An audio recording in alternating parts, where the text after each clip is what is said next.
everybody, my name is Angela and I'm the Inquisitive Farm Wife. Welcome to my kitchen. Today I am filming for the November Soup Spectacular collaboration. This collaboration is hosted by Diane, the Canning Nana. So be sure you go check out her channel and see all great things that she does. But guess what, guys?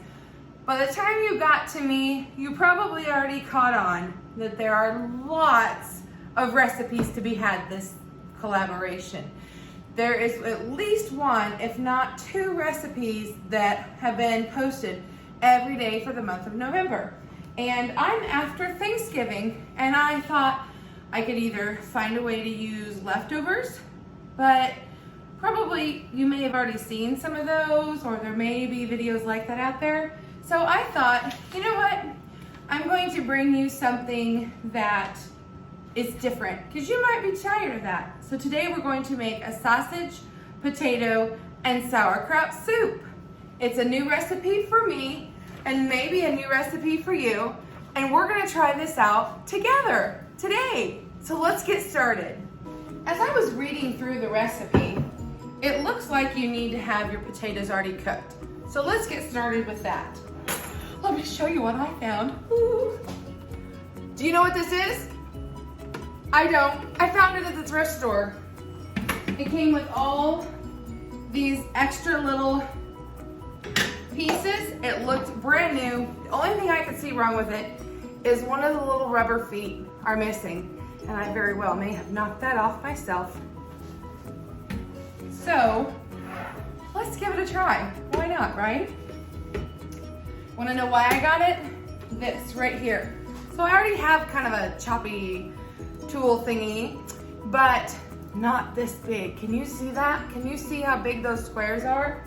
I wanted something like that for when I do potatoes. Well, all my chef's knives are missing, so we're gonna use this one. I know somebody in the past has caught me using this with my potatoes and kind of giggled at me, but that's okay, giggle away, because a knife that'll cut is a knife that'll work. So I'm gonna go ahead and just cut this in half and see what happens. Here we go. It worked! Look at this. Okay, so there's some that are bigger than others, but look at the size of this chunk. Perfect! And it saved me so much time. Okay, I can see I'm gonna be using this for canning. I wonder if I did a whole one, what would happen? Oh, it just went like smooth as butter. I do think I want to cut them in half though. That seems just a little bit too big for today. But yeah, these are the perfect size chunks for a nice soup recipe, don't you think? I like a big chunk, because sometimes when you cook them, they get soft and they'll kind of fall apart. You know what? If we decide we don't like it, then next time I won't use this one. I'll use a smaller cube. Oh, this is so easy. Where have you been all my life? And I like the big base of it. Gosh, I'm gonna have to research, see if I can find a name on it, so that if I happen to figure it out, I can share a link with you. So now what I'm gonna grab is this thing. It's actually, I believe, a rice cooker, but I'm gonna cook these potatoes in the microwave to get them going fast. And I'm just gonna double check, you know, any of them that are really tiny, I'm not even gonna mess with putting them in there. Make sure there weren't any blemishes that I need to worry about cutting out. Because you know, sometimes your potatoes on the inside, they'll look great from the outside, but not on the inside. So we'll just give it a quick look here. I chose to use red potatoes today. I washed them really well. I absolutely could have peeled them, but in our family, we actually don't mind the skins. And as long as you scrub them really well, they're actually pretty good for you. Now, I don't know all the nutrition facts and statistics on all that stuff, but I have always been told that, so we tend to leave skins on.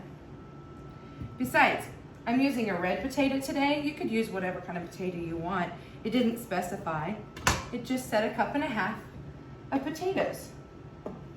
And I will go ahead and I'll probably type this recipe out for you. It's one I found online. I think it's a viral one going around. Okay, that's mostly skins and tiny pieces that I don't want to mess with. So, I'm gonna put this in the microwave for about 5 minutes. In the microwave, 5 minutes. Okay, now that we have the potatoes going, let's go ahead and work on the onions. And I'm gonna use this thing again. Because wow, that made really fast work. But I'm going to use this smaller blade. I think that'll be about perfect.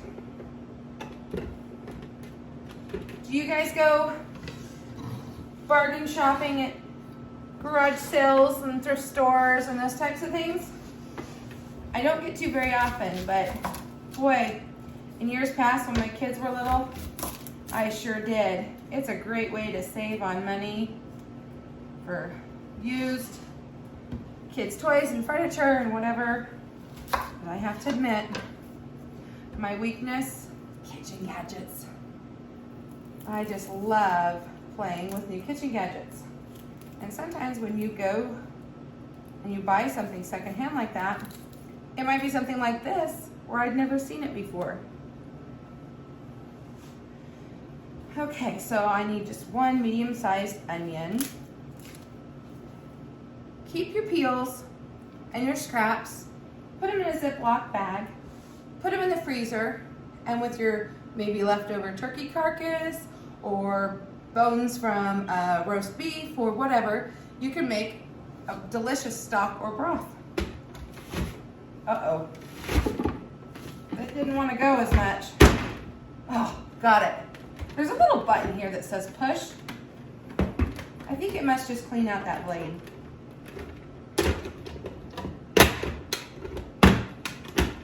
Well, that was fast and easy work of that. So we have to grab a couple tablespoons of butter.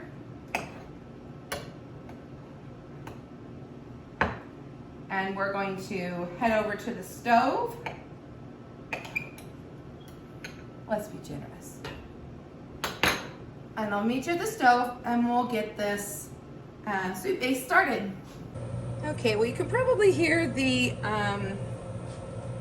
microwave going, but we're gonna go ahead and get this started. We need to take our butter and let's get it going and let's get that melting. Okay, after 5 minutes, the potatoes are still hard. We're gonna put them in for another 5. The butter has melted. We'll go ahead and add those onions.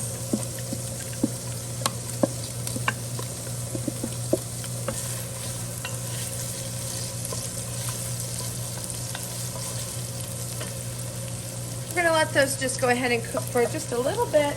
While the potatoes are cooking and the onions are sauteing, I'm going to take my kielbasa and I'm going to cut it up into nice bite-sized pieces. They suggest cutting it in half, which I assume to be this direction, like this, and then slicing it further.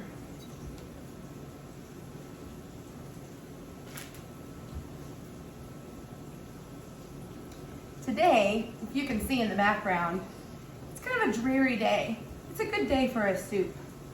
What's the weather like in your area? Are you into soups? I've been making soups for a couple of months now. It is the perfect little warm me up kind of meal.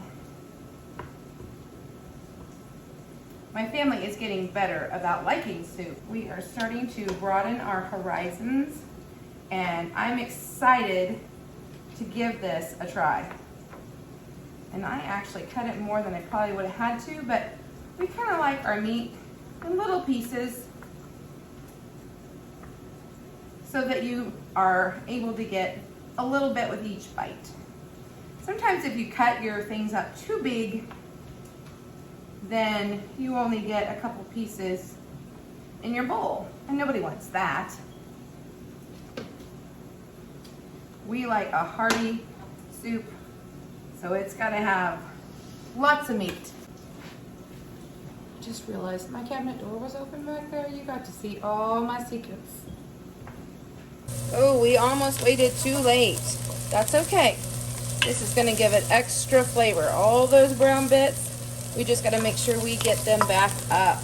Next, we will add our 1/4 cup of flour.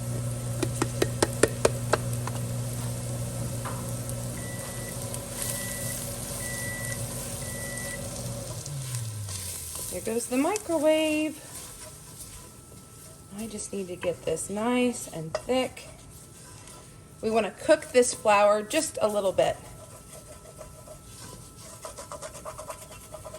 There, see, we can pick up all the brown bits. That's lots of flavor right there. And I don't want to miss any of it. Okay. You just want to let that flour cook. And the next thing we're going to do is we're going to add our chicken broth.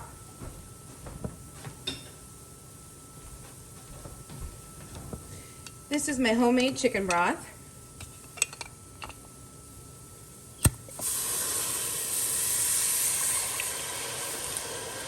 Remember onion peels I told you to keep? That'll make a great stock. And it was free.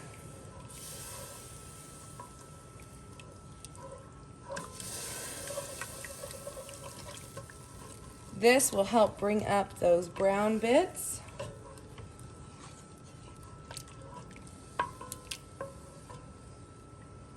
We're just going to let that kind of thicken a little bit. Won't take long. Just need to drain the water off these potatoes.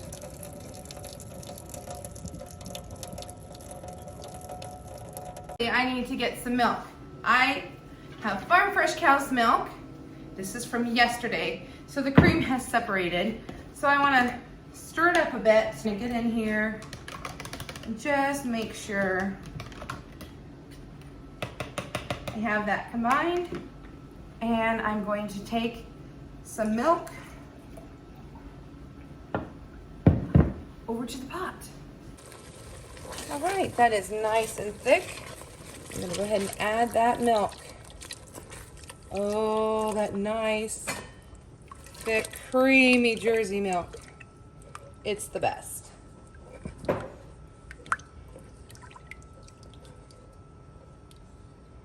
Just gonna let that incorporate.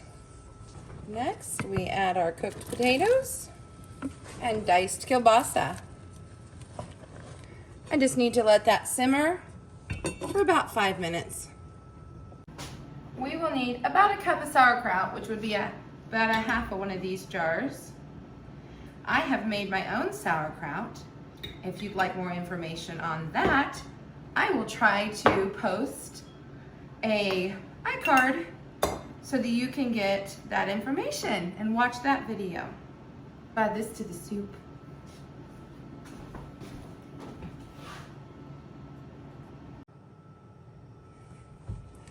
I think the video, I missed it, but I have gone to the back burner and I have added the sauerkraut in there. And we're just gonna let that go on low for a little bit.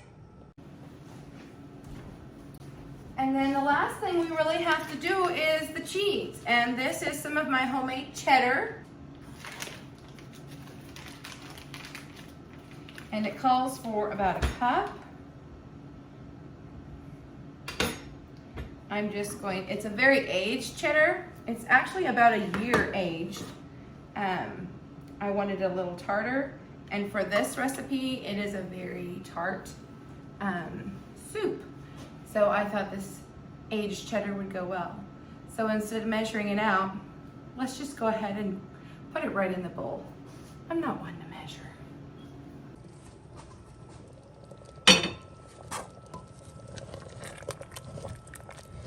Give it a good stir. It's really thickened up nicely.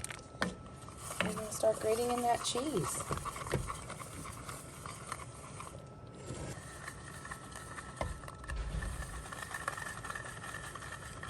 And I'm guessing we got that pretty darn close to 1 cup. I'm just gonna stir that in.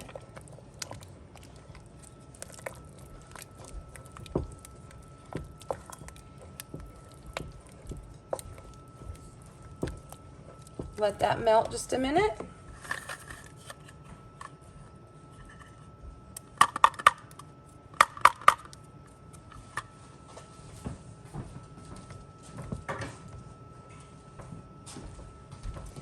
Although the recipe doesn't call for it, potatoes I think need a little salt. Even though it says to put it when you plate it, I'm gonna go ahead and grind in some fresh pepper. A little bit of parsley.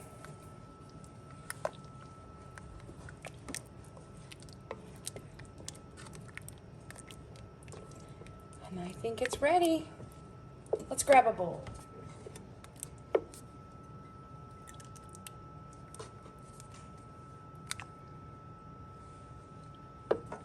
Let's give it a taste test. Okay, here it is. It is the sausage, potato, and sauerkraut soup. Let's give it a taste test.